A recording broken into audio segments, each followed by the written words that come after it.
Assalamualaikum warahmatullahi wabarakatuh. Ini merupakan pembahasan soal UAS pengantar akuntansi 1 tahun 2018.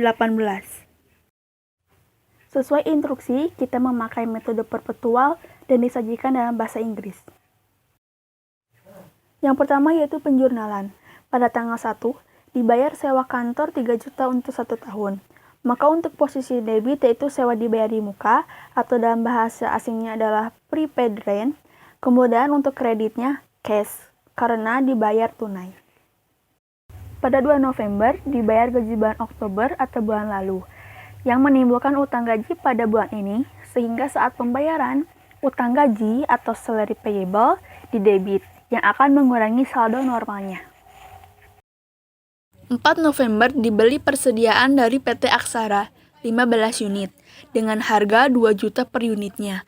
Maka jika ditotalkan menjadi 30 juta. Syarat kredit 2/10 N per 30. Sehingga diketahui transaksi dilakukan secara kredit. Dan tidak perlu menjurnal biaya angkut. Karena destination point, pembayaran dan pencatatannya oleh penjual. Penjurnalannya, mendebit merchandise inventory bukan pembelian. Karena menggunakan metode perpetual, dan dikredit akun payable karena transaksi kredit. 5 November, diterima piutang 25.320.000 tanpa potongan, maka jurnalnya debit cash in bank, kredit akun receivable sebesar 25.320.000. 6 November, dikembalikan barang yang dibeli dari PT Aksara 5 unit. Ini merupakan retur pembelian, sehingga jurnalnya debit akun payable, kredit merchandise inventory, bukan retur pembelian, karena metode perpetual langsung mengurangi persediaan. 8 November, dijual satu kursi seharga 4 juta dengan HPP 2.300.000. Transaksi ini dilakukan secara kredit karena terdapat syarat kredit. Dan tidak perlu menjurnal biaya angkut, karena shipping point, pembayaran dan pencatatannya oleh pembeli. 12 November, dibayar listrik terutang bulan lalu, maka electric payable di debit dan cash di kredit sebesar 200.000. Ini akan mengurangi saldo yang ada di neraca saldo awal. Pada transaksi 13 November merupakan penjualan kredit karena tertera syarat kredit. Untuk penjurnalan yang pertama, mendebit akun receivable dan sales sebesar 28 juta. Dan jurnal yang kedua, cost of goods sold atau HPP 18.400.000. Dan di jurnal juga biaya angkut, karena destination point dicatat oleh penjual. 16 November, dilunasi utang yang tersisa di awal bulan tanpa potongan, yaitu yang ada di neraca saldo awal sebesar 8 juta. 17 November, diterima pelunasan piutang dari CP Pribumi pada 8 November. Total piutangnya 4 juta. Namun, karena pelunasan masih dalam jangka waktu diskon, maka mendapat potongan 80.000. Dibayar utang dagang kepada PT Aksara sebesar 30 juta tanpa potongan, karena telah lewat masa diskon, sehingga harga normal. 25 November dibeli persediaan 8 unit dengan harga 1.500.000 per unitnya secara kredit, maka jika ditotalkan menjadi 12 juta. Yang didebitnya inventory karena menggunakan metode perpetual. Pada 30 November sama dengan transaksi tanggal 13. Maka jika ditotalkan keseluruhan penjualannya sebesar 15.500.000 dan HPP keseluruhannya sebesar 8 juta. Biaya angkut di jurnal, karena destination point yang dicatat oleh penjual.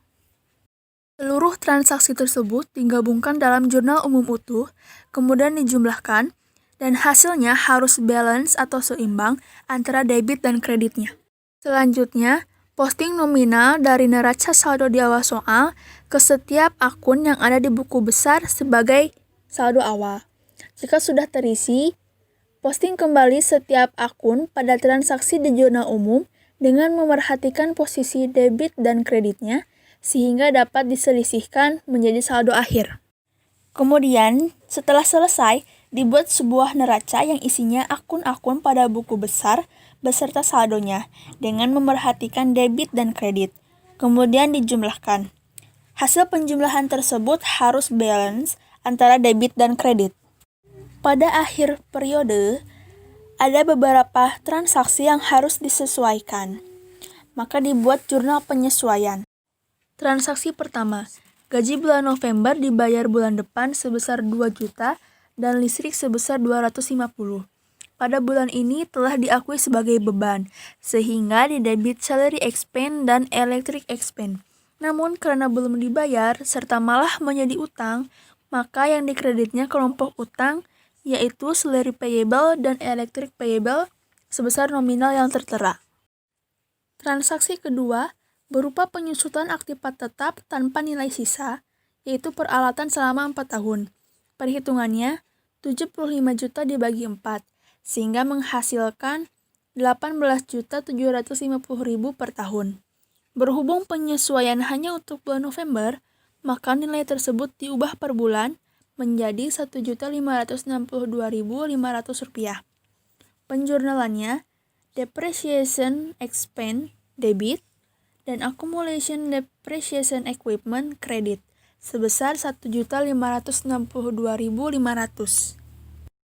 Setiap transaksi jurnal penyesuaian diposting ke akun-akun buku besar, sehingga menghasilkan saldo-saldo baru untuk membuat neraca setelah penyesuaian. Selanjutnya membuat worksheet atau neraca lajur. Worksheet ini membantu dalam pembuatan laporan keuangan. Pada kolom pertama diisi dengan neraca yang telah kita buat tadi. Pada kolom kedua diisi dengan saldo-saldo akun yang ada pada jurnal penyesuaian. Kolom ketiga merupakan hasil selisih saldo pada kolom pertama dan kedua, apakah bertambah, berkurang, atau tetap. Masing-masing dari kolom tersebut dijumlahkan. Hasilnya harus balance. Kolom keempat yaitu laba rugi. Kolom ini berisi akun pendapatan dan beban. Kemudian dijumlahkan, yang hasilnya tidak boleh balance. Karena jika balance, itu menunjukkan tidak adanya laba atau rugi. Ketika posisi kredit atau pendapatan lebih besar, menunjukkan laba. Namun jika posisi debit lebih besar, menunjukkan rugi. Besarnya laba atau rugi dari selisih antara debit dan kredit. Pada kolom terakhir yaitu neraca, berisi akun aktiva dan pasiva atau sisa akun dari laba atau rugi. Ketika dijumlahkan, hasilnya tidak akan balance, dan selisih dari debit dan kredit akan menghasilkan sama antara selisih pada kolom keempat atau kolom laba dan rugi. Pembuatan laporan keuangan. Yang pertama, laporan laba rugi, yang isinya selisih antara pendapatan dan beban, yang akan menghasilkan angka sebuah laba atau rugi. Angka tersebut harus sama dengan laba atau rugi pada worksheet yang telah dibuat tadi. Jika sama, berarti laporan ini sudah sesuai. Yang kedua, laporan perubahan modal. Laporan ini berisi laba ditahan pada neraca saldo di awal soal kita, dan ditambah dengan laba yang kita peroleh selama periode. Hasilnya akan menunjukkan laba ditahan yang kita miliki, yaitu sebesar Rp27.747.500. Laporan terakhir berupa neraca yang berisi rincian aset dan pasiva seperti pada worksheet. Bagian sebelah kiri diisi dengan jumlah aktiva atau aset setelah dikurangi akumulasi, karena merupakan akun kontra yang mengurangi harta. Pada bagian kanan diisi dengan utang yang kita miliki, serta modal dan laba ditahan. Untuk laba ditahan diambil dari laporan perubahan modal, yaitu sebesar Rp27.747.500. Setelah pembuatan laporan keuangan, kemudian pembuatan jurnal penutup untuk menutup akun-akun nominal atau akun-akun laba rugi dengan cara memposisikan akun tersebut di lawan saldo normalnya, sehingga saldonya akan menjadi 0 atau habis. Misalnya pada akun penjualan di buku besar sebesar Rp47.500.000. Saldo normal berada pada kredit, sehingga penjurnalannya sekarang pada posisi debit, dan saldo akan menjadi habis atau 0. Kreditnya yaitu income summary atau ikhtisar laba rugi. Besarnya laba yang diperoleh pada periode tadi juga ikut ditutup, yaitu dengan cara mendebit income summary dan retained earning sebesar 14.507.000. Setiap transaksi jurnal penutup diposting ke akun-akun buku besar, sehingga menyisakan akun-akun harta atau akun real. Akun-akun harta yang tersisa dibuat sebuah neraca setelah penutupan. Maka neraca ini akan digunakan untuk periode berikutnya.